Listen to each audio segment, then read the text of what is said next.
Hi everyone, my name's Oscar. I'm a composer, I'm a producer, and I wanted to take you through this epic orchestral adventure track that I'd written. People have heard this before. If you followed my channels, you might have heard this piece before.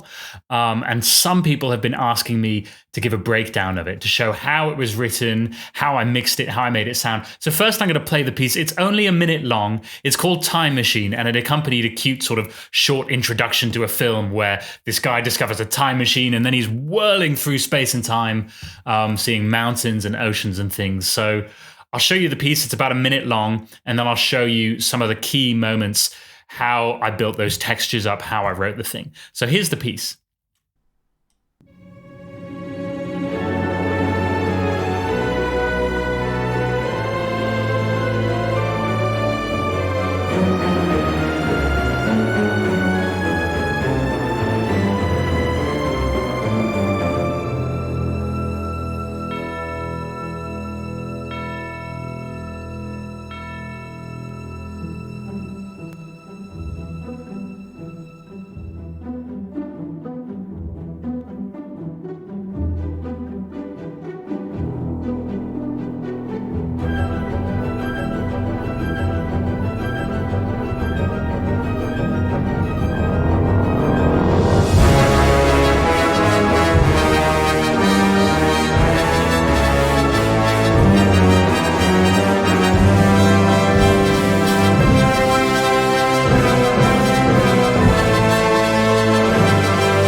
That's the piece. That's the mix. I had a lot of fun. You can probably tell from listening to it that I had a lot of fun doing it. Firstly, actually, before I talk about building those orchestral textures, I'll just say something quick about the mix.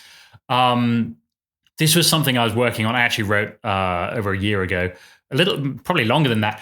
And I had this idea that instead of trying to make the sampled orchestra sound as clean as possible, you can play into the fact that it's not clean. It is sampled instruments playing together, but you can actually play into that by adding saturation. And you can see here, I've got some saturation plugins in. I've got Ozone adding vintage tape even. Like, the idea behind that is that traditionally, until, very recently, orchestras would be printed onto tape, and there was this kind of analog tape sound that came along with it. And if I played into making it seem as if it was recorded onto tape, then I could make it sound much more real. It wouldn't sound 100% clean and 100% modern and cinematic, but it would sound real because what the tape does, even if it's sort of fake tape that I'm using as plugins, the tape adds this kind of distortion, this kind of color to the thing. And we're actually very familiar with that color, that distortion from, 90s recordings, even early 2000s recordings. You take the first Harry Potter score or something.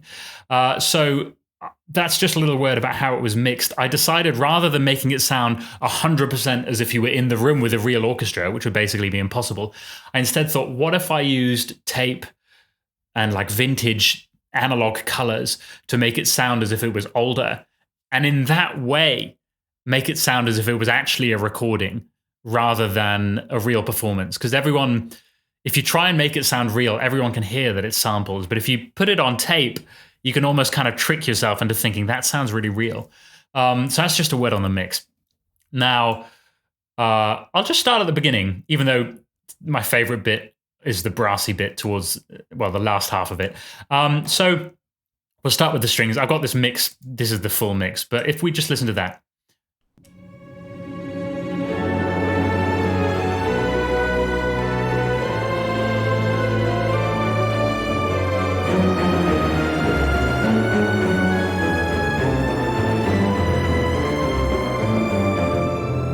So this thing actually started from the melody, ya dee dee dee dee dee dee dee dee, and it's rising, ya da da, and I just figured that melody out on the piano.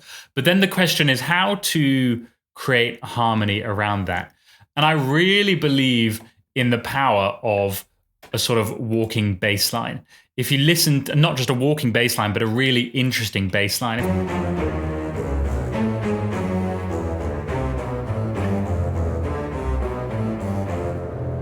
You see how that's not just a bass line, that's actually quite musical in its own way. The idea is that it's got a lot of movement. The bass line itself has a lot of movement, a lot of interest. And I think this is key.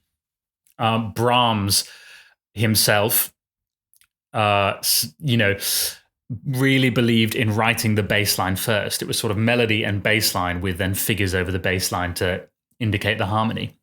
But the bass line really needs to have a lot of interest. And the bass line is what carries the movement. The bass line is what carries the key changes. So I think that's really key. Now, I'll just move on to the next bit. I'll move towards the brass section because that's the bit I really want to talk about. But this, let's get on to the real meat of this, which is the big section. So I'll start with just the brass. Let's listen to the brass on their own.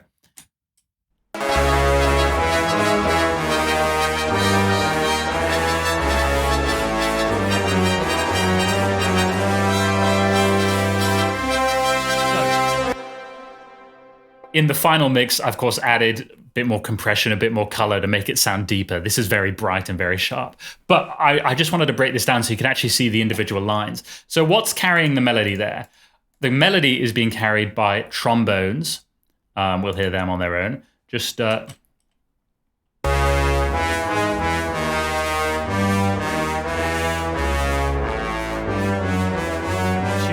is doubling them an octave down, and the bass trombone. So it's all the trombones and the tuba, all those brass section.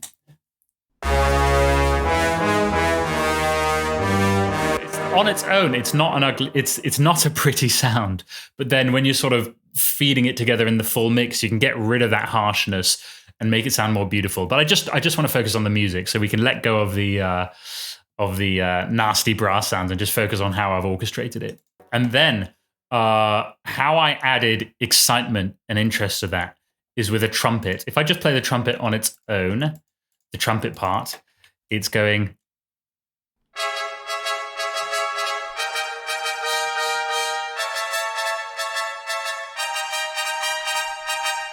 So it's just building up harmony, but the main thing to take into account is the rhythm.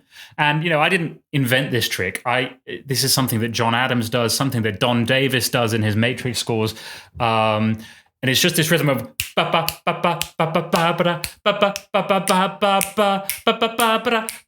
so it's, dotted rhythms and triplets. Sometimes it's 8-note triplets, sometimes it's quarter note triplets and things. It's keeping the rhythm on edge. If you repeat the same rhythm too many times, it gets very predictable and very boring. But if you've got something like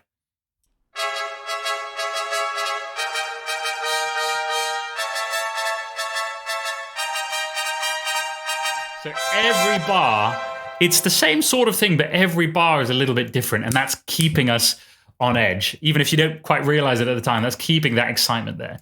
And then there's the horn solo. Well, sorry, it says solo horns, but it's actually a choir of horns doing something slightly different.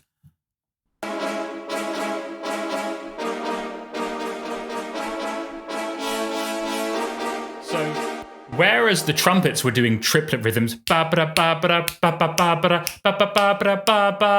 horns are doing standard eighth notes. Bum bum bum bum 1 2 3 4 1 2 3 4 bum bum bum bum bum. Very simple. And so when you put those standard eighth notes together with those triplet eighth notes, you get something quite interesting.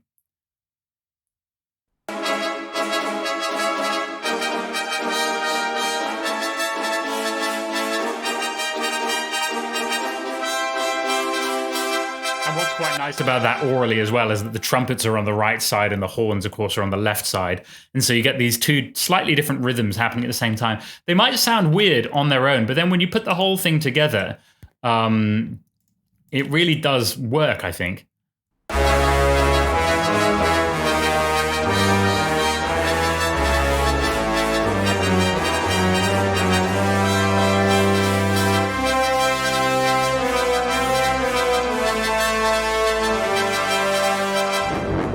You see how that all works, that all comes together. And then the horns join in for that big ba, ba, ba, ba, ba. All 4 horns are going. So let's move on to the woodwinds for this moment, which are doing something quite different.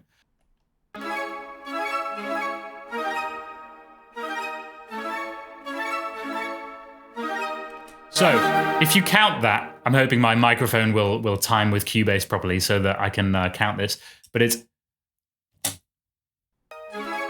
3, 4, 1, 2, 3, 4, 1, 2, 3, 4, 1, 2, 3, 4, 1, 2, 3, 4. So I'm hoping that timed properly. These little wind runs, it's just 4 notes. Semiquavers and then a note at the end of it, like a stab, you could call it. But they're happening on offbeats.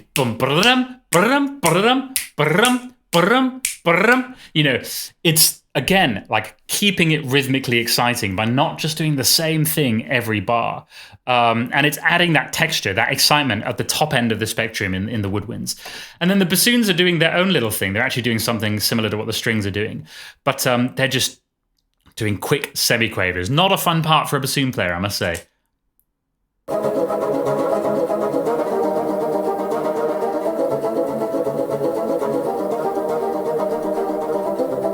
So they're just outlining the harmony in 2 parts. So if I play all of the winds together now.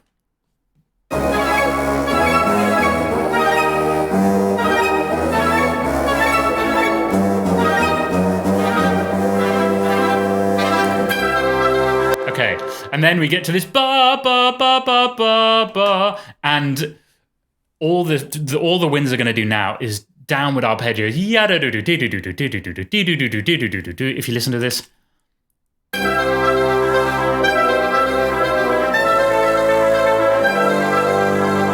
So it's actually, the texture, when you put everything together, it sounds complex, but every individual element is really quite simple in a way.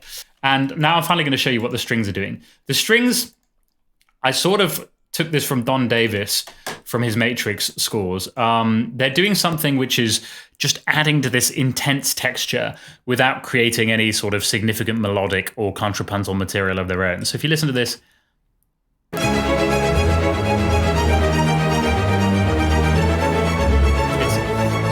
You hear the basses and cellos going yeah, or the bass at least is going yeah, ba ba ba ba. It's playing the melody. Everything else though is just ostinatos on semiquavers, just outlining the harmony. So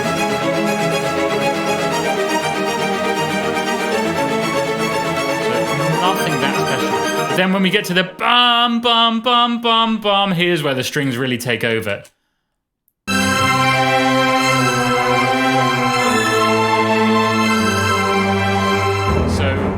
Cellos and basses, I think it's just the cellos and basses have the melody there. They're going.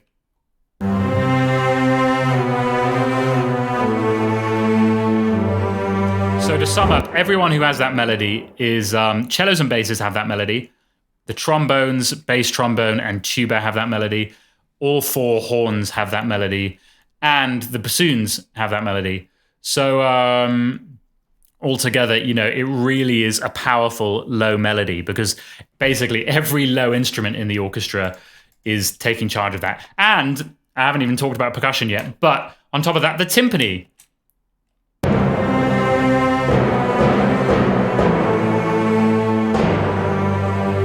that really, the timpani not only adds to the sustain of the note, but it adds to the front of it. Bang, bang, bang, bang, bang. Really adds to that front. But meanwhile, while that's happening, the violins and violas are going. Actually, the viola takes that melody too because she's a sort of tenor baritone instrument. So.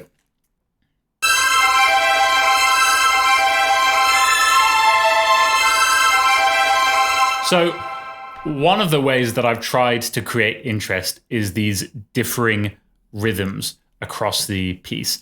And the trumpets, you got ba ba ba ba da ba ba, and meanwhile in the horns you got 8th notes bum bum bum bum bum bum, and then later on, well, the woodwinds are doing quick semiquavers of brum brum brum, well, more than that, 32th, notes or whatever, 64th notes, who knows.